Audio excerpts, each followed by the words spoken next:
নমস্কাৰ, মই উত্তম দেৱনাথ। আজি এটা নতুন ভিডিঅ' লৈ আলোচনা কৰিম।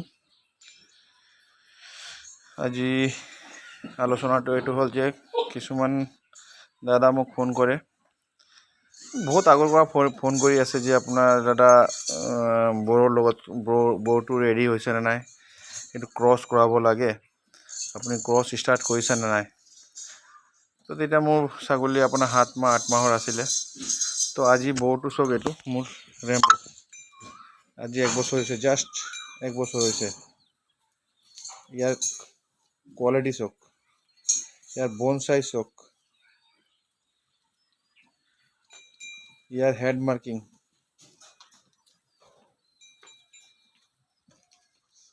তো আজি এইটো মোটামুটি মোৰ ৰেডি হৈছে ব্ৰিডিঙৰ কাৰণে।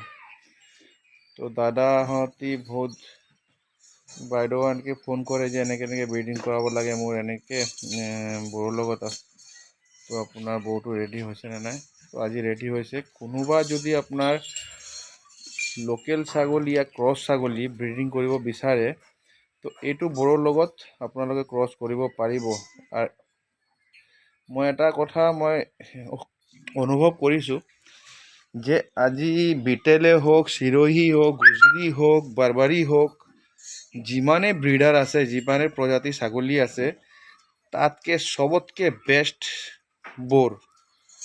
আৰু বোৰ মই নকওঁ যে আপোনাৰ পিয়'ৰ পুহিবলৈ, বোৰৰ লগত আপোনালোকে লোকেল ক্ৰছ কৰক। আৰু চব মানুহে ধৰক আপোনাৰ কিনিব নোৱাৰে কেলৈ, এইটো অকণমান দামটো বেছি হয়। তাৰ কাৰণে কাৰোবাৰ যদি আপোনাৰ ক্ৰছ কৰাব বিচাৰে, তো লোকেল ছাগলী, ক্ৰছ ছাগলী এইটো ৰেম্বৰ এইটো বড়োৰ লগত ক্ৰছ কৰাব পাৰিব।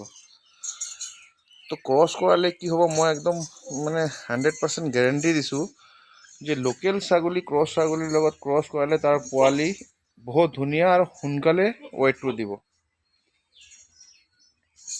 বহুত সোনকালে ৱেটটো পাব আপোনালোকে। আৰু আপুনি লোকেল যদি আমাৰ ইয়াতে হিল গড, সেইটো লোকেলৰ লগত লোকেল ক্ৰছ কৰালে 1 বছৰত আপোনাৰ পোৱালিৰ দাম কিমান হয়, আপোনাৰ ছাগলীটোৰ দাম বেছিতকৈ বেছি আপোনাৰ 5,000, 6,000, 7,000, 8,000, তাতকৈ ওপৰত নাপায়। তো বড়োৰ লগত ক্ৰছ কৰালে এটা কথা কি হ'ব, পোৱালি ধুনীয়া হ'ব আৰু গ্ৰ'থ বহুত সোনকালে হ'ব। আপোনালোকৰ সময় ইমান নালাগে যে আপুনি 1 বছৰত মাৰ্কেটিং কৰিব, আপুনি 6 মাহত মাৰ্কেটিং কৰিব। যিটো লোকেল লগত আপুনি ক্ৰছ কৰা পোৱালিটো যিটো হ'ব, এইটোতো আপোনাৰ সিমান গ্ৰ'থ নাথাকে। ইয়াৰ লগত যিটো হ'ব এইটো গ্ৰ'থ হ'ব। তো আপোনাৰ 6 মাহৰ সময়টো বাচি গৈছে, আপুনি যিটো বিক্ৰী কৰিব তাতকৈ আপুনি ডাবল পইচা পাই আছে।